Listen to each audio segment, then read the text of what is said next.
All right, so let's talk for a while about Harley Quinn season 5, right? So if you don't mind, I Sure. will do the synopsis, right? So in a nutshell, because if you're familiar with Harley Quinn and if you've seen our reviews, or sorry, heard our reviews, you know there's always a lot of shenanigans going on in this show, right? A lot of hijinks, a lot of just, insanity and all that kind of stuff, right? So it, of course, centers once again on our lovable, anti-heroes and occasional heroes. That will be Harley Quinn and Poison Ivy. There's still a couple and whatnot. And through some circumstances, one of which actually involves this, let me just call it an event that Bruce Wayne, sorry, yeah, that Clark Kent, that Listen, Superman is Bruce hosting. Bruce Wayne this season had me cracking up, but oh my god, dude. Like he was But already get- funny. we get to Bruce. We get to Bruce, right? Yeah. So there's an event that is being hosted in Metropolis, right? That is centered on Superman because right now Metropolis is pretty much going through this new reinvention, right? It's all about Superman and the contributions that he've done for the city and whatnot. There are these drone bots, these flying drone bots that going around doing Right. their thing.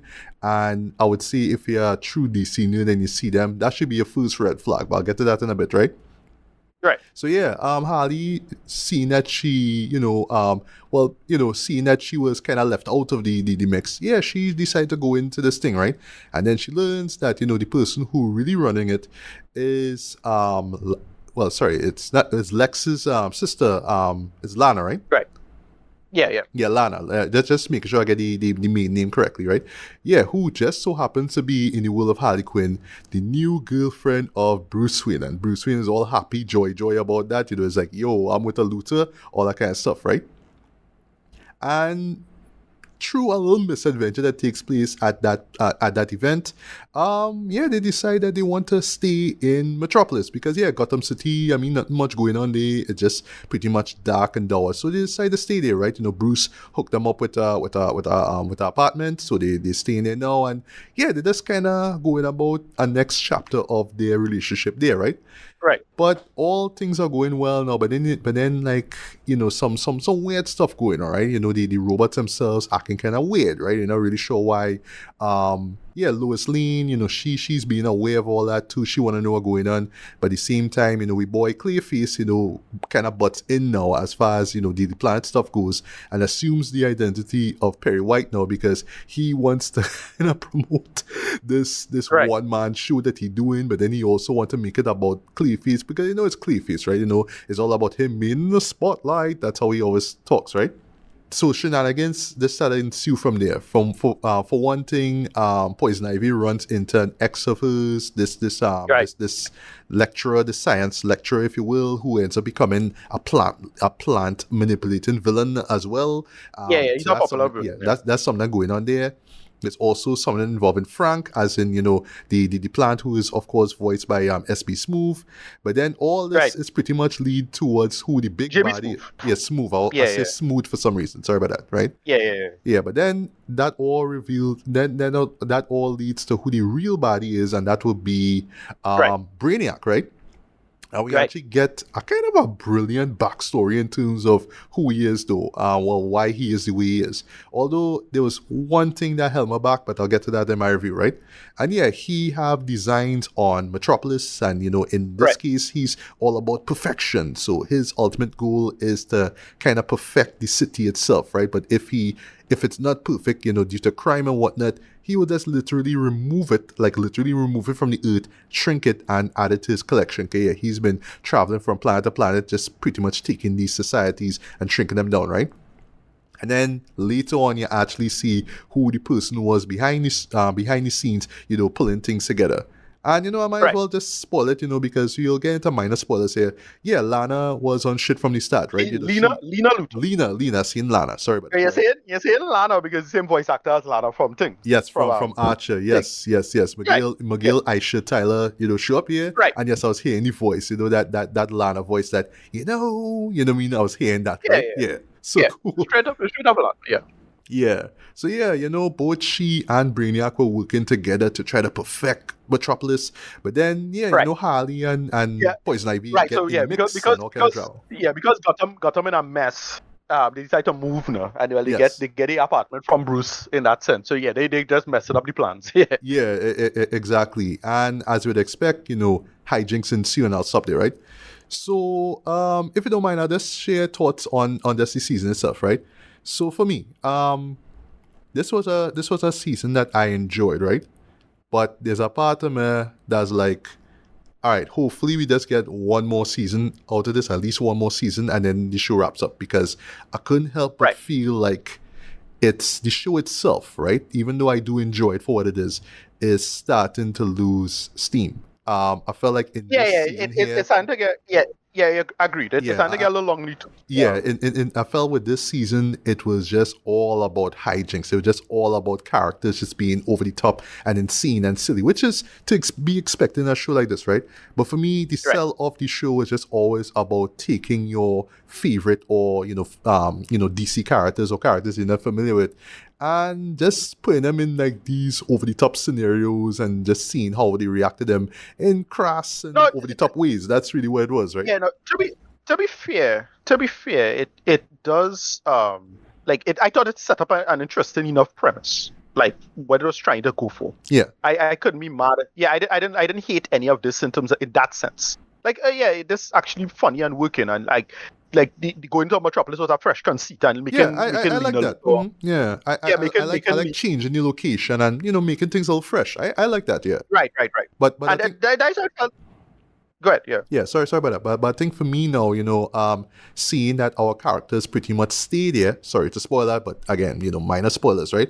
Yeah, it's we just kind of there like, all right, where else can this show go, right? That's not to say Right. that the creators can't come up with more ideas and more misadventures and whatnot, but I just feel Well, like in yeah, terms that's of where the- they I mean, are, it's- like it's- the couple is like, Yeah. all right, you could kind of wrap things up now. Like this is the moment where you Right. can kind of start to wrap things up. That's how I feel. It is the DC universe, so you could still do a lot. But even within Bat Family stuff, they could do like they made a straight up like funny Teen Titans reference in it, with Robin Red X, Oh yeah. and I thought that was really funny and clever was, for what it was like. That's a funny bit, and I thought that was really funny. But I don't know, like it's where they want to go with it, and look, I agree with you. It's something that could easily get along in the tooth. So I don't know, to be honest, like it's whatever. Yeah. Also, well, I mean, voice acting is always great, right? From both, Katie Right. Kuko and Lake Bell. I just love Lake Bell as Poison Ivy, Joe. That's just the Yeah, voice she she- has, yeah. just how she reacts to things. I absolutely love. Even when she is pissed, I love that though. That is really one funny part where she get like I forget who it was. Oh, it was Alfred, when Alfred uses serum and he takes she by that slap she did. Oh yeah, She slapped she. I just how she react though. Like that can't be cracking up though. Yeah. I mean, Clayface is still still hilarious. Like, though. Clayface still holds it. He's Yeah, still like legit funny. Yeah. Right. For me, I can't believe I'm saying this though, but I wanted more. Like Bean is there, but I felt like Bean was not utilized well in the season, man. I mean, like he's still there, being a Yeah. goofball and whatnot, but they just have him there as just, I also my wanted daughter more- has to go to school, and that's his cell, and then Right. somehow he gets roped into Clayface's. Right. Well, okay. So to be fair, Bane did a lot more heavy lifting in or in Kite Man, Man. which I still haven't And I seen. thought he was really, really funny in that, right? And I thought we could have get more. So I wasn't like super missing him this time. I really miss King Shark. Like we get his kids, Well, and the bit with his kids, kind of funny. But like I really wanted him to come back and do something with that. Like I felt they could have done more with that there. That's how it felt. Right. So speaking of King Shark's kids, right? The boy, I forget his name. I think is his name Oliver. I think. No, Sean. Sean, yeah. Yeah. Forgive me, but that character annoyed the shit out of Yeah, me. boy. Boy. Yeah, Wow, yeah, for real. boy. That's such a pain in the ass. Boy, and I get that is how he's supposed to be, and because one- he just one like King pain in Shark the would ass. just do shit and just kind of like try to justify like, oh, it's normal, that's just who I am. Boy, he was just on my nerves, boy. Yeah, no, Everybody just keep telling him stop eating, and the man is eating. Yeah. I just like stop it now, He just had to, but they do one funny bit with him when the father shows back up and he's like, hey, you gotta control your child. Like, what are you doing, Judd? He's Yes. like, well, I don't want to control. He's like, these terrible parents who don't like control the child inside Tigda. They nailed that part, which is like legit funny. Yeah. Look, I just love the fact yeah, that the man just drop his kids over at Harley and yeah, Poison. man. They say, look, I had to Yeah, go here though. Like, it's hard for yeah. me, because, Business. I run in my kingdom and shit. So, look, all they take Right, care right, of them, right. Yeah, Um, listen, he in business, but doesn't. and speaking of the relationship between Harley and Poison, I really did enjoy like just the how to say the growth now, because there's a Yeah, moment where they are considering taking care of kids, right? In this case, yeah, King Shark's kids and whatnot. There's actually a couple of gut bunches that caught me by surprise. I mean, for one thing, since we doing spoilers, the death of Frank boy that caught me by surprise. yeah. I was Wow. so weird. I found that so strange that they decided to go with that. Like, Yeah. interesting. No, Yeah, I do like the idea of, a child being born out of it, Frankette, right? I like that the Right, first right, word right, that right. she says is fuck. That's funny. And how Yeah, it comes back in the final episode was hilarious. I love that. That was a yeah. nice payoff. But I didn't see that coming, right? Also, even though it's one of those things I shouldn't take seriously, but because the episode itself ended on a downer, yeah, ultimately the death of Harley's dad, who in the Right. particular episode he was in, was a That real was, that, asshole, that boy. just feel arbitrary to me. Yeah, That just feel arbitrary. Yeah. yeah, it Yeah, was, go ahead. but that's how they set that up though, was like, wow, that was real darker. Although Yeah. in that episode this is one guy who this keep the minor spoiler here, yeah, who is this organ donor. I thought that character would be real cracking up though, because he didn't know Yeah. what it is he doing, but he like, oh, these are my tools and all that kind of stuff. What's a Right. scalpel? That was funny, right? But yeah, I really dug where their relationship was going, right? I will admit, right, just the season as a whole, it did take a while for it to get its bearings, right? Because I thought it was just going to be hijinks and hijinks and hijinks in Metropolis, but then the story eventually started to grow. And then, well, the moment where the story itself, at least the conflict, was made clear was when Brainiac was introduced into the story. And I love that the show itself did it remind me of Solar Opposites when they do the Silver Hawks Right, thing right, with right, right. where they Yes. have a Yep. segment. They do Exactly that what I was dedicated exactly. to Brainiac though.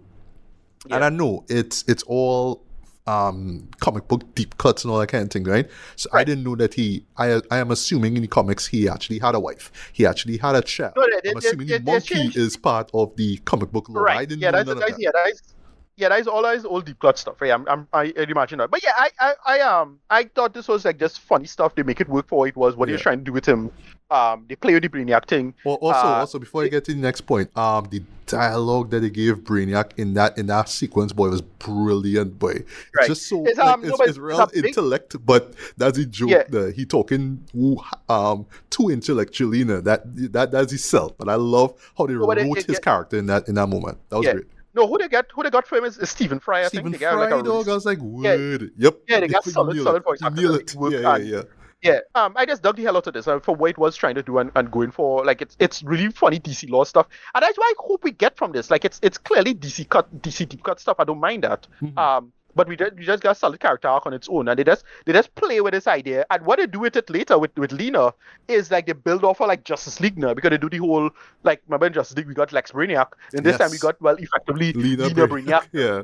Right, and they make it work. Like that was like legit funny and really well done for what it was trying to go for. Oh. I kept the intention, but Right. for me, still the funniest episode. The funniest episode is episode 4 with Alfred.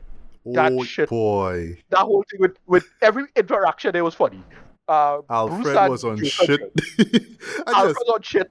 and yes, Bruce speaking and of, Joker. Bruce, but no, yeah, the interaction with Bruce and Joker was so funny. Yeah, I love that shit had me cracking up, that like is Bruce confronting his arch enemy, yeah, and he like yeah. trying to not And reveal his Joker, identity. That was funny. Joker still can't figure it out, eh? I know. Joker still can't figure it out because he don't know his Batman. That's still funny to me. Like that dumb nonsense. Yeah. That's still funny to me. This stuff they do with it's surprisingly cool. They did with Superman and Lois. Like that was interesting stuff too. It's like, oh, okay, that's really nice. Yeah, Surprisingly, I like the idea with, of Superman going on this sabbatical, because he felt like, right. again, because Metropolis is so clean and crime free. Yeah, nobody need him. And just the way how he was toted off of that in the first episode Right. was hilarious. I love that. Well, why it works too is that and this is kind of interesting and clever, is that they keep leaning into Harley as the therapist. That is why this Yes. works. Mhm. It's like, okay, that's very funny and clever. This is what you had to do with that. make it work in its own conceit. All right, that's clever, and I like that they do that. Like, it's like, okay, that's real simple way to keep it going. And yeah, they just keep writing that aspect of the narrative into it. No? Like, yeah, that's actually really smart and clever on its own on its own premise. No? Right. And if they keep that, I think it works for the most part. Like, if you keep that conceit, it works. But as I said, and I agree with you, yes, the show kind of running its course. They probably need to wrap up next season. Like, I've always said, shows don't need to go beyond 6 seasons. Like, you know how I feel about that. So it's like, all right, well, moving on. Like, right. And I hating it, but it kind of get long in the tooth now in terms of its conceit, and I really want to see them wrap up now. Exactly. Just a few things before I get to rating, right? So, I don't know why. Maybe I just didn't watch the episode properly, right? But I just could not understand the logic behind Brainiac's, his thing about shrinking societies and keeping them as collections, right? All right. And then later on, one second, then later on, they will say, oh, he just gone mad, because then it threw the whole thing about his monkey dying and he talking to the bones, all that kind of stuff. Because I understand, it started off with trying to perfect things, right? And yes, he stepped out, he left his home, and then he came back and the home was destroyed. I was actually kind of hoping that they would have shown what happened, like who wiped it out, but they never did. But I just don't understand the moment he went to Krypton and decided to shrink the society before the planet even imploded, or whatever it is. Right. And he just kept doing it. And in my head, I was just like, yeah, but what's the point of collecting these plants? Like, what is you want to, not plants, cities. Like, what exactly you want to gain from it? And I was waiting for some sort of like or answer to it. I just eventually came up to, oh, he just mad. So, but I just needed that cleared up a little bit more. That's just me. Yeah, agree with you. Because like in the narrative, he is basically like again, this DCAU, many versions of it will change it where you just need perfection. So his idea is that look, if somebody keep growing, it can't be perfect, and therefore that's what he does. He'll just lock it down and say, you can't if you can't change, you must be perfect at that point. Now, that is perfection. The whole taxidermy thing. That's like the robot logic of it. But then they didn't really do that, and it's about him improving society. So I suppose they could have improved that arc. I fully agree with you there. Yeah, like I think if they had tied it back to his planet, because I think in the final episode it just kind of end with him pretty much saying, all right, I'm just gonna crash land my ship into my planet, and then it blows up. Like they still kind of cleared it up there. Like, what was the point? He just sort of accepts his madness and then moves on, right? Just a couple more things. Also, I love the pairing between Lena and Lex. That was funny as hell. I love how it's all built from childhood. There's a blinking missing moment where you see them as kids, and in this room, he have a sign says no Lenas. That had me real cracking up, Dread. And just see them as adults quarreling about it was cool. And then when they team up, Dread, and they have a line that Poison Ivy dropped, Dread, like, oh, like I can't believe that, like, this is weird that they're actually working together. I wonder if they're gonna fuck. That had me going. Cause the way how they was moving was on some kind of pervy shit. They play with that. They play with that conceit because they make her like up, because the last time they did Lena Lex interaction stuff was with the Supergirl TV show, right? Which I thought was like solid what they was doing with that. And I like that version of Lena, right? But this I thought made that fun, play with that idea of thing. I think it's still Giancarlo playing Lex, right? No, here's the thing. They get somebody else. I forgot his name, but he's a guy from. I had to do a little digging up. I think his name is Wendell Pierce. He is from The Wire. Yeah, that's right. Yeah, big time. Big time. Okay. They get Wendell Pierce. Because I was hearing the voice, it's like, wait, no, but that's not Giancarlo, That's not him. No, wait, quick question. Isn't Wendell Pierce the new thing right now? The new Superman? Isn't he the new Perry? In what show? New Superman my Adventures. No. The new movie. The gun movie. No. I was wondering if it was the other. Oh gosh, I'm forgetting the character name all of a sudden. Perry White. Who's playing Perry White in the new Superman movie? Yes. Oh, okay. Okay. Well, that's awesome. That's awesome. Yep. In the Superman movie. So that is interesting that they rope him in this way. Yeah, voice role and replacing Giancarlo. That's fascinating. Okay. Yes. That's cool. That's cool. Yeah. And lastly, the way how this season ended, especially that last shot with Harley and Poison Ivy pretty much going out into Metropolis to basically to fight crime and get itself into shenanigans. I couldn't help while I was watching this but feel like this could have been the series finale moment, like the final moment before the show comes to an end. It has You're right. that look, it has that kind of feel to it. I feel no. I want to see them, and I want to see them wrap up the characters better than that. Because to me, the Metropolis thing was just a funny side adventure. Like, okay, they finally out of Gotham. They probably had to go back to Gotham or figure out a way to get back into Gotham and do that. That is how I feel about it. So is that. Yeah. But that's just the way how it ended. Though. It just ended kind of interesting to me, almost like like this is the end, right? Like we just riding off into the sunset. It has that kind of feel to it, right? But yeah, that being said, even though I didn't love the season as much as I wanted to, I still had fun with it, right? I didn't binge it. I watched it over like a few days. Yeah, me too. So I can't say I would have enjoyed it if I binged it, you know what I mean? But it's still fun, the animation, vibrant, music works, voice acting is stellar as always, right? It's just, in my case, just way too much hijinks, way too much ridiculousness, even by Harley Quinn standards, right? And I'm just wondering how much more ridiculousness they could stack on top of each other before we're like, all right, okay, we're done. We're just tired of it. This is just too much, right? But I do hope that we just get at least one more season out of this, and then the show just ends off on a strong note, right? Right. But yeah, despite its flaws, I still enjoyed it. Just not as much as the last season. But yeah, admittedly, this show needs to wrap up as soon as, right? And just let Kite Man continue on with his show, right? So yeah, for me, we'll do something. Yeah. Yeah, so for me, I'm gonna give this a decent to strong 3.5 out of 5, man. It's worth watching. It's worth checking out. If you're a Harley Quinn fan, you'll enjoy it. But God forbid if you just jump into this show without even watching the last 4 seasons, you'd be like, what the hell is this? This makes no sense. Oh, and lastly, before we get to your final thoughts rating, boy, Bruce Wayne in his down bad face, is that shot of him with the ice cream and going through phone us and talk about leader this, leader that. Boy, that was. It is on a one line. It's on a one line when leader was doing the Brady acting, and she's like, fucking hell, take a hit there. Yeah, she boy. keep hanging up on him.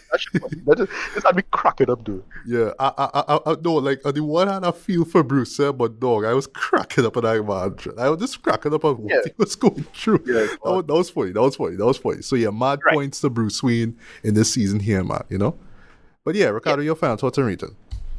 Yeah, no, I thoroughly dug this. It was good. It was like it was a nice fresh change of pace. I thought it was still funny. They bring in the other characters from the rest of the from Metropolis and focus on Metropolis, and they make that work. And I was just here for all of it. It was just a nice side adventure. As I said, they probably could have done a lot more with Brainiac, in my opinion. Yeah, I agree with you on that. And yeah, but as I say, not so much more, because like the core conceit was fine, but it's just they could have wrapped it up a little better or have a better closure with it. But the idea of Harley's mom telling him, the message, the point, I like that. That was a nice moment. Yeah, and also Harley's mom Sharon, she was a great character. She was legit funny. Yeah, but the stuff with her and Lex, that should not be cracking up. Yeah, boy. But yeah, it's that. It's They make it work. It totally reminds me of this old episode of Pete and Pete. If you look up that with the chicken bones, just look up that episode. It's our barbecue chicken episode. It's the message, the point. Like it's just the whole perfection thing could kind of drive you crazy. They make a whole beat with that, and they lean into that whole. So I get even the message and the subtext of what they're trying to go for with the episode. It works. And I was digging all of this. So yeah. Yeah, rating, I give it like a solid 7 out of 10, closer to 8. It was funny. It held my attention. I just watched them one at a time, more or less, over the week. I kind of picked up the last 2 this morning, and I enjoyed it, and I had fun with it, and I can't be mad at none of that. So yeah, closer to 8, to be honest. More like a 8 out of 10, but yeah, I'll say a 7, like a high 7. I dug it. All right, cool.